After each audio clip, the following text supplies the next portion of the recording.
Well, first of all, Washington loves trashy tabloid fiction. People in D.C. are going nuts over this. Never mind the battles between Steve Bannon, but even things like Donald Trump didn't want to stay in Blair House the night before inauguration. He wanted to stay in the Trump Hotel. He wanted to nominate somebody he knew, one of his friends, to be on the Supreme Court. Didn't understand why it had to be some federal judge he didn't know. I mean, it is remarkable, even the point that he didn't want anybody touching his toothbrush in the White House. As far as Steve Bannon, this is pretty significant because it gets to the heart of the Robert Mueller Russian investigation.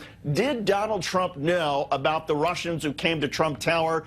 According to Bannon, Bannon's convinced that Trump not only knew about it, but that he met with the Russians, that Donald Jr. would have brought them up. That's a very big deal. Oh, and I want your take on it as well, but I also want to ask you, is this in any way representative of a battle, that's going on inside the party as well? I mean, these two aren't really GOP, natural GOPers to begin with.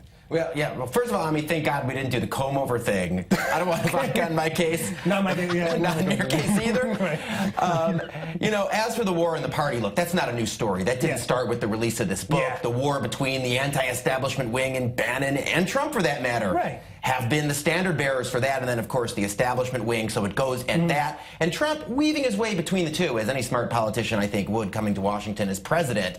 But look, Bannon seems to be disappointed with some of Donald Trump's policy decisions, is using Breitbart to try to put pressure on Trump. By the way, this story, not the lead story in the Breitbart website today. What was the lead story this morning? What was it? The lead story this morning, the potential amnesty, as the Breitbart site calls it, the issue of the Dreamers. The DACA. The DACA issue, right, exactly. Oh, okay. And allowing the status for those children who were born in the United States, but to parents across the border. So again, Bannon trying to focus the site on policy and putting pressure on Donald Trump to keep his campaign promises. David, I want to ask you about the very angry response I think that came from Donald Trump. Yeah. Could it be that those words from Bannon got the president so angry because maybe they were said, before he endorsed, for example, Roy Moore in the Alabama race, who was a Bannon candidate, even though he probably thought that he was going to lose anyway?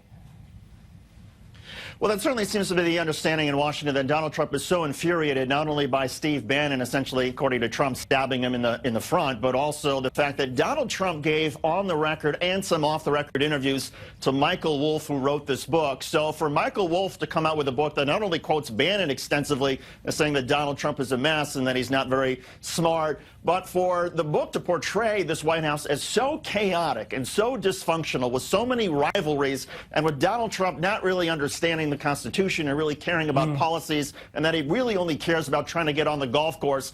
Donald Trump feels like it was a betrayal of a certain magnitude that even Donald Trump perhaps is not used to. Oh, and Michael Wolfe, the author of this book, this is a guy who had really unprecedented access to the Oval Office. What is the reason for the White House to give a journalist such kind of access, and could this, now that we're reading parts of it, could it really backlash against this administration? Well, first of all, the White House is saying that he didn't really talk to the president, that he just met with him once, but obviously had access to all kinds of advisors.